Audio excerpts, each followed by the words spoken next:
Сәлеметсіздер ме оқушылар? Бүгін біз бір айнымалысы бар сызықтық теңсіздіктер бөлімі бойынша жиынтық бағалаудың бірінші нұсқасының тапсырмаларын орындаймыз. Бірінші тапсырма. Тіктөртбұрыштың қабырғалары А 5,6-дан үлкен немесе тең, 5,8-ден кіші немесе тең. Және Б қабырғасы 2,1-ден үлкен немесе тең, 2,2-ден кіші немесе тең. Осы аралықта болатын болса, онда тіктөртбұрыштың ауданы мен периметрін бағалаңыз дейді. Яғни нақты мәнін таппаймыз, осы сияқты жазуымыз керек ауданын және периметрін бағалаңыз делінген сол үшін. Енді тіктөртбұрыштың бірінші ауданын. Тіктөртбұрыштың ауданының формуласы бізде S тең А көбейту В, Бірінші минимум ауданды тауып алайық. Минимум деген ең кіші аудан.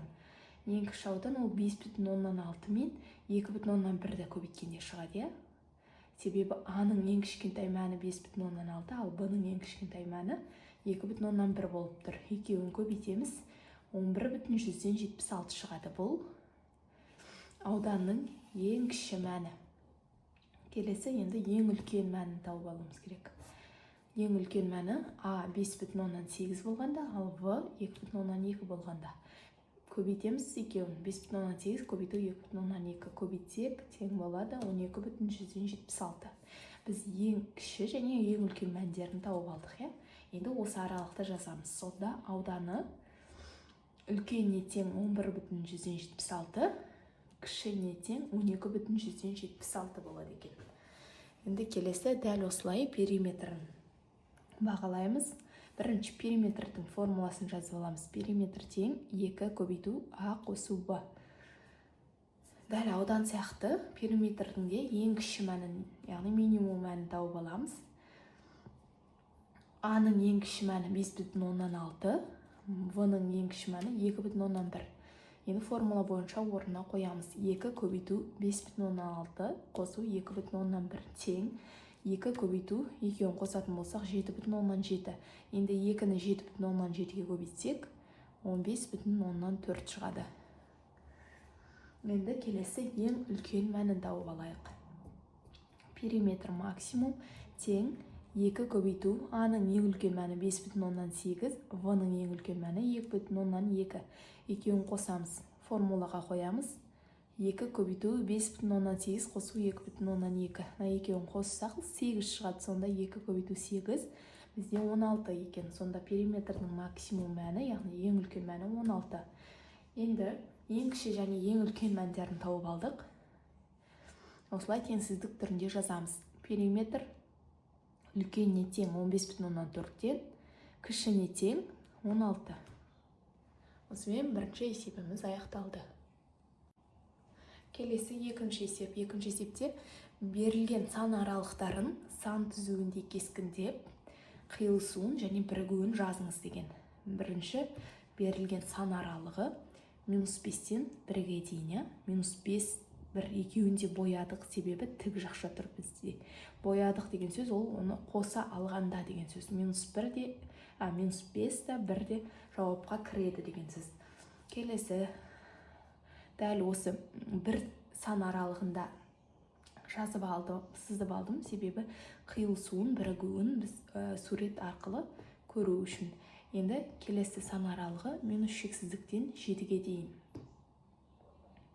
7-ні белгілеп алдық. Минус шексіздік деген мына жақта, сол жақта. Сол үшін 7-ден минус шексіздікке қарай кете береді шексіз.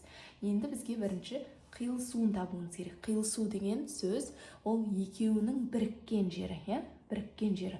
Яғни асты да үсті де сызылған жер. Қай жер болып тұр? -5 пен 1-дің аралығы болып тұр, Қиылысуы осы жер болып тұр.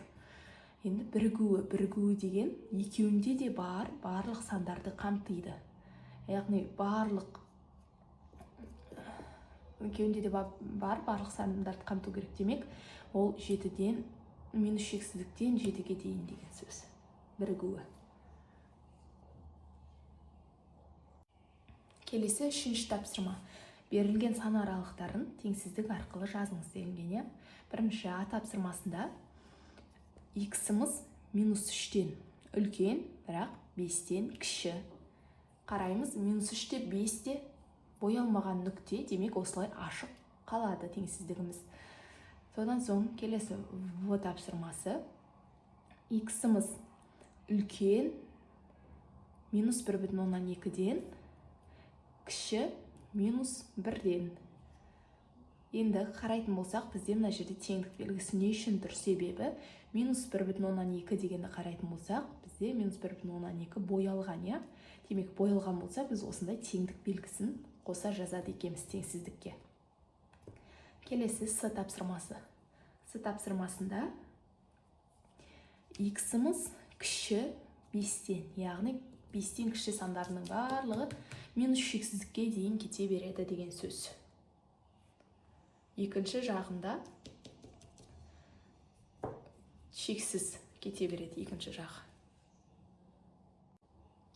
Келесі 4-ші тапсырма. Теңсіздіктер жүйесінің бүтін шешімдерінің санын табыңыз дейді. Бірінші берілген теңсіздікті жазып алайық. Міне, дәл осылай жазып алдым. Енді теңсіздікті шешеміз, X-тарды бір жаққа, сандарды бір жаққа жинаймыз. Сонда 2,18x, 0,3 деген минус болып өтеді. Минус 0,3x, теңсіздіктің белгісі үлкен. Минус 4,5 осы жақта қалады. Минус 17-ні өткізсек, плюс 17 болып өтеді. Дәл осылай екінші теңсіздікті де X-тарды бір жаққа, сандарды бір жаққа жинап алайық. 12,3x, мына жерде x қалып қойды. 12,3x азайту, 7,1 деген минус болып өтеді. Азайту 7,1x кішіне тең. 19,8 осы бетте қалды, ал 16,6 деген минус болып тұр, келесі бетке өтті, плюс болып кетті. Енді 2,8-ден 0,3 азайтсақ, 2,5x үлкен, минус 4,5 қосу 17, бізде 12,5 болады. Енді астын есептеп алайық. 12,3x азайту 7,1x, 5,2x кішіне тең.